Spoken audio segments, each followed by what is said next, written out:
दोस्तों, भूत हमारी दुनिया का हिस्सा हैं और इसी वजह से वह हमसे संपर्क करने के लिए तरह तरह के माध्यम चुनते रहते हैं। लेकिन आज तकनीक बदल चुकी है और भूत भी अपने संपर्क साधने के तरीके तकनीकी करना चाहते हैं। इसी से प्रेरित होकर भूत का नंबर भूतिया कहानी लिखी गई है। मुझे पूरी उम्मीद है कि आपको यह कहानी पसंद आएगी। शहर में एक अजीब अफवाह फैल रही थी कि लोगों को भूत का फोन आ रहा है। और तो और कई लोगों ने अपनी मोबाइल स्क्रीन पर भूत का नंबर तक दिखाया, लेकिन किसी के पास कोई तथ्य नहीं है जिनसे यह साबित किया जा सके कि उनकी बातों में सच्चाई है। लेकिन जब तक यह केवल मजाक तक सीमित था, तब तक तो लोग इसे हल्के में ले रहे थे। लेकिन एक घटना से सबके कान खड़े हो गए।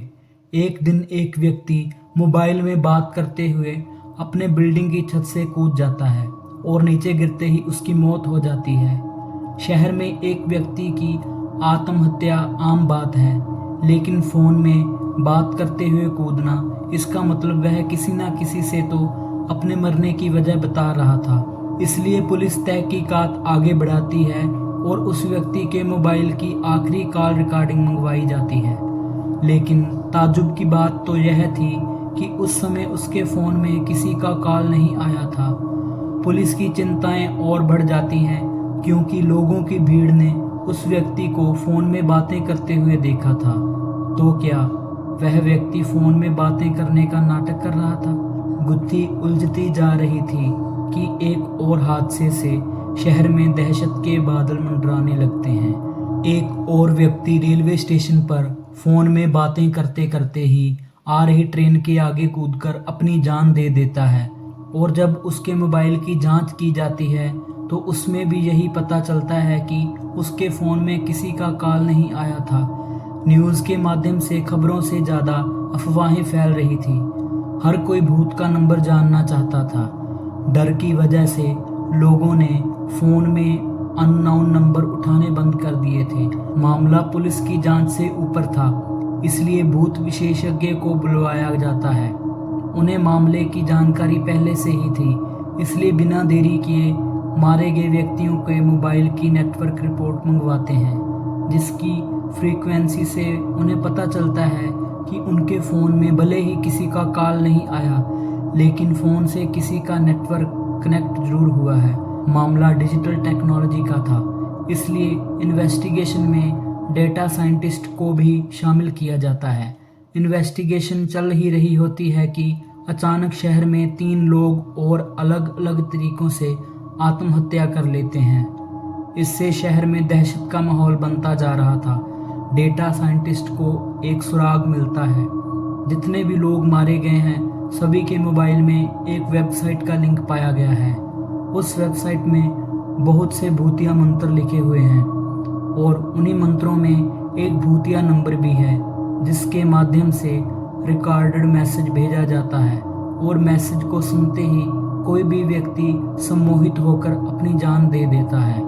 लेकिन वेबसाइट ही हत्या की जिम्मेदार है, यह कहना संभव नहीं था, क्योंकि केवल किसी आर्टिकल को पढ़ने से कोई कैसे मर सकता था। इसी बीच विशेषज्ञ आर्टिकल को गहराई से जांच करते हैं तो पता चलता है कि वह कोई साधारण मंत्र नहीं, बल्कि वशीकरण मंत्र लिखे हैं, जिनके माध्यम से लोगों को पहले तो सम्मोहित किया जाता है, फिर उनके मोबाइल में एक रिकॉर्डेड मैसेज के जरिए उन्हें आत्महत्या करने के लिए निर्देश भेज दिए जाते हैं। पुलिस को हत्या के कारण का तो पता चल गया था, लेकिन इसके पीछे कौन है, यह अभी जानना बाकी था।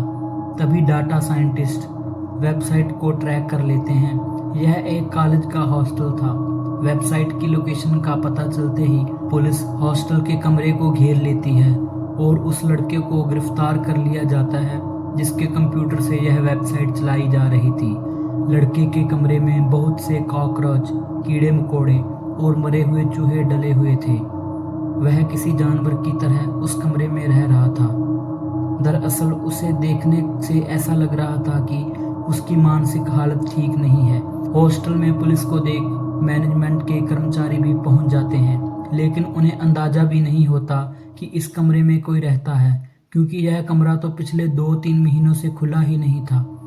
लड़के को पूछताछ के लिए थाने लाया जाता है। लड़के का बर्ताव बहुत डरावना था। वह आसपास के लोगों को खरोंचने को दौड़ रहा था। बड़ी मुश्किल से पुलिस उसे काबू करते हुए कुर्सी से बांध देती है। पुलिस ऑफिसर उससे एक एक करके कई सवाल पूछते हैं, लेकिन वह उनके किसी भी सवाल का जवाब नहीं देता। पुलिस ऑफिसर थोड़ा सख्ती से पूछताछ करने का प्रयास करते हैं, लेकिन वह कोई प्रतिक्रिया नहीं देता। पुलिस ऑफिसर भूत विशेषज्ञ को लड़के से पूछताछ करने को कहते हैं। भूत विशेषज्ञ को पहले ही पता था कि वह लड़का साधारण स्वभाव का नहीं है। पक्का किसी प्रेत आत्मा ने उसके ऊपर कब्जा किया हुआ है। भूत विशेषज्ञ अपने यंत्रों से लड़के को अपने काबू में करते हैं और उसे एक एक करके सवाल पूछना शुरू कर देते हैं। लड़का जोरदार आवाज में जवाब देता है और 1 घंटे की पूछताछ के बाद पता चलता है कि उसके अंदर उसी के दोस्त का भूत आ चुका है, जिसने 3 महीने पहले आत्महत्या की थी। दरअसल वह मानसिक तनाव से गुजर रहा था, जिस वजह से उसने मौत को गले लगा लिया। वह उसी कमरे में मरा था जहां से पुलिस ने उस लड़के को गिरफ्तार किया था। वह अपने दोस्त के शरीर के अंदर प्रवेश करके लोगों की हत्याएं कर रहा था। उसी ने यह वेबसाइट बनाई थी, जिसे अब वह उस लड़के के शरीर के अंदर रहते हुए चला रहा था। सच्चाई का पता चलते ही भूत विशेषज्ञ लड़के के शरीर से भूत निकालने की प्रक्रिया प्रारंभ कर देता है, जिसके लिए वह उसी कमरे में जाते हैं जहां वह लड़का मरा था और वहां पर अपने इलेक्ट्रॉनिक डिवाइस के माध्यम से लड़के के ब्रेन से भूत या आत्मा बाहर कर देते हैं। लड़का वही बेहोश हो जाता है। 12 घंटे तक बेहोश रहने के बाद जब उसे होश आता है तो वह धीरे धीरे सामान्य होने लगता है। डाटा साइंटिस्ट वेबसाइट को अब डिलीट कर चुके थे। लड़के को निर्दोष पाया जाता है, उसे मानसिक बीमार घोषित किया जाता है और उसे इलाज के लिए अस्पताल में भर्ती कराया जाता है। पुलिस जुर्म के नए अध्याय को समझ चुकी थी। कभी कभी तकनीक भी इतना भयानक रूप ले सकती है जिसके लिए हमने कभी सोचा भी नहीं था, और हत्याओं का सिलसिला रुकते ही कहानी भी खत्म हो जाती है। दोस्तों, अगर आपको यह वीडियो अच्छी लगी हो तो वीडियो को लाइक, कमेंट एंड चैनल को सब्सक्राइब करें।